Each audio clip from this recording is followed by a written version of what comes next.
Teague here. How are you? So, Master of Puppets. So, obviously, I played it a lot slower than the real song goes. It's more like, something like that.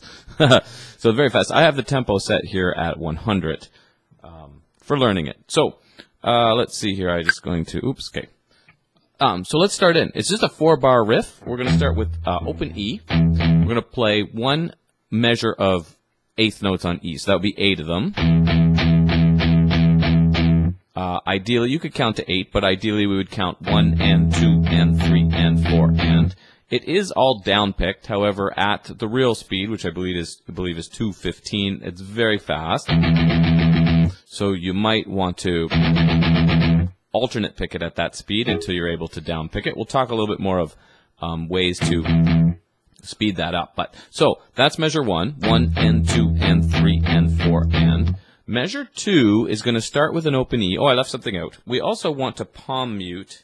So I'm just using this part of my palm here, and I'm just resting it on the saddle here. So give me a palm mute versus no palm mute. Palm mute. So measure 2 is going to start with an open E, palm muted. Then we're going to go to a G power chord in the 3rd fret here. So that's your first finger on the 3rd fret, 3rd finger on the 5th fret of your 5th string. So 6th string, 5th string. A G power chord, we'll hit that. We'll slide a whole step to A. So we had open E. So that would be counted as, these are eighth notes also. So 1 and 2. Then we'll hit the open E again, but palm muted. So 1 and 2 and.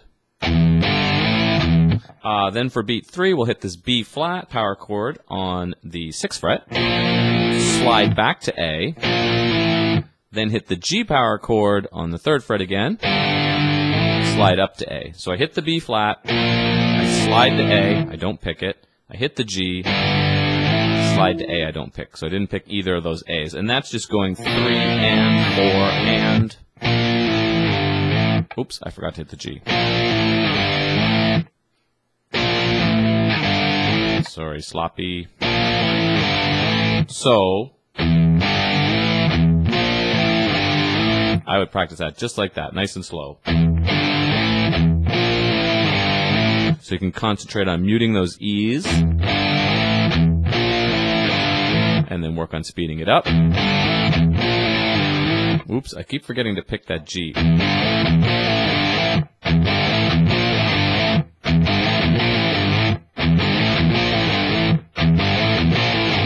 So you can see the importance of playing it slow so we can get it nice and clean, right? Measure 3 is just like measure 1, a measure of eighth notes, 1 and 2 and 3 and 4 and. So if I put these first 3 measures together, here's what I have.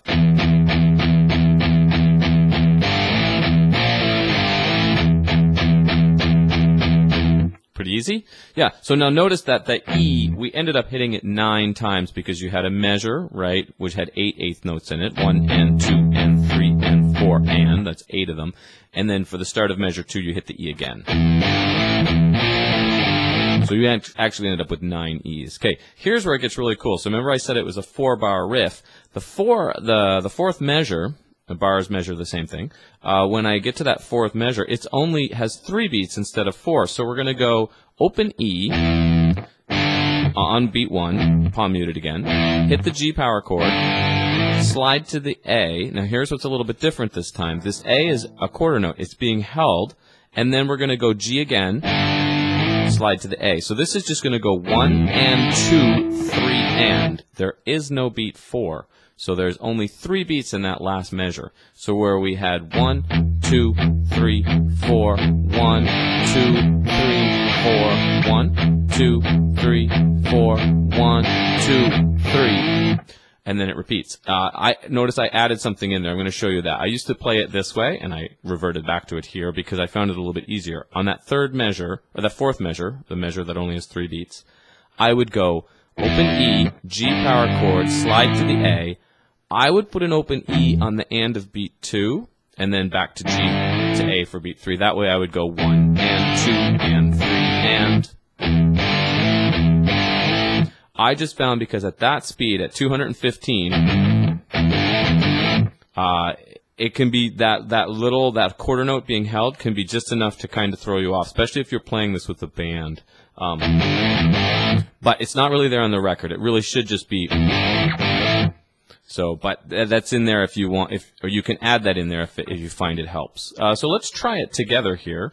We're going to go back to 100, and we'll put the whole thing together. Here we go. 1, 2, ready, go.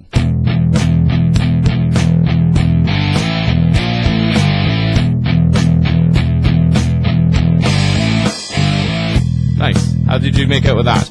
So let's try it again. This time we'll do it 2 times in a row to see how that feels. Here we go. Let's try it. Here we go. 1, 2, ready, go.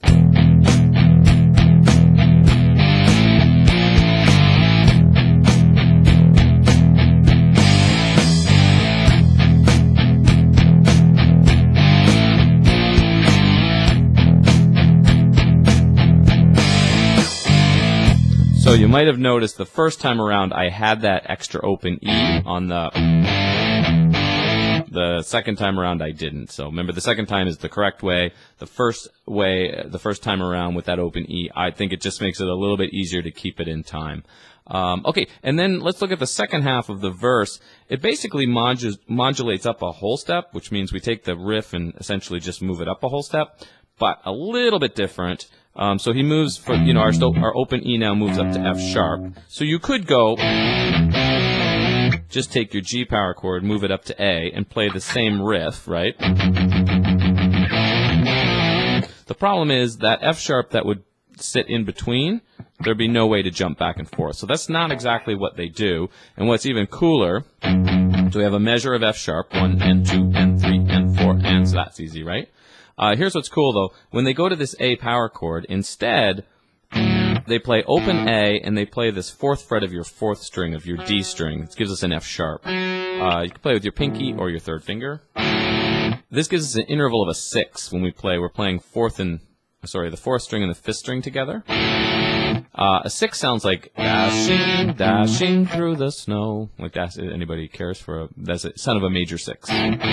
So it's just kind of cool. So they have 1 and 2 and 3 and 4 and 1. So the start of measure 2, F sharp, hit these 2 notes together, strings 4 and 5 with that F sharp there, with 3rd finger or 4th finger, whichever you prefer. Hammer on the 2nd fret. So, what's a little tiny bit different here too, I guess there's a couple things that are different. That's held for a quarter note, so it's a little bit longer. Then we'll grab our C power chord in the 3rd position here. So I'm on strings 4 and 5 now, right, instead of 5 and 6. Slide back a half step to B. Play that interval of a 6 again, the A and F sharp. Hammer the B back on, so pick the C, slide to the B, I don't pick that, pick the A and F sharp again, hammer the B on. So that was 1 and 2, 3 and 4 and, so the measure before it, 2, 3 and 4 and 1. And then this measure again of 8th notes again, and then it ends with, so much like how we went, oh, there I added that open E again, but this one I probably wouldn't try to come back to that F sharp on the end of E2. I think I would just go, so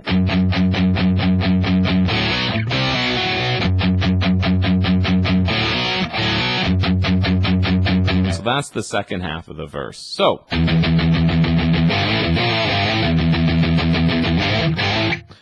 now let's just take a quick moment before we wrap this up and talk a little bit about down picking this at full speed. And it's tough to do. And interestingly enough about down picking is it's something that even when you get it where you can down pick it at 215, it's something you have to stay doing. So if you don't keep doing it, it gets it'll slow back down. So I'm not even sure that I could keep it up at 215 for very long at this point in time. But years ago I used to be able to, but I'm not playing nearly as much metal as I used to. Anyway, but the trick is to play slow, gradually speed it up with a metronome or drum machine, Shake the wrist out plenty, right? Don't let things get too tight. And then just gradually spend however long you need to get it to full speed. It could be a week, could be 2 weeks, could be a month. But, you know, watch the wrist. All right, make sure you stretch it out. Relax. Once the wrist starts to get a bit tight, you want to probably slow it back down a little bit. Yeah, that's it. So anyway, thanks so much for watching. Subscribe if you haven't already. If you're interested, follow the link for more material to go with this and other fun stuff. And musiclearning.com is the site. Teague's my name. Thank you so much for watching. I'll play us out one last time. You can play along. Here we go. At 100, nice and slow so we get good at it. 1, 2, ready, go.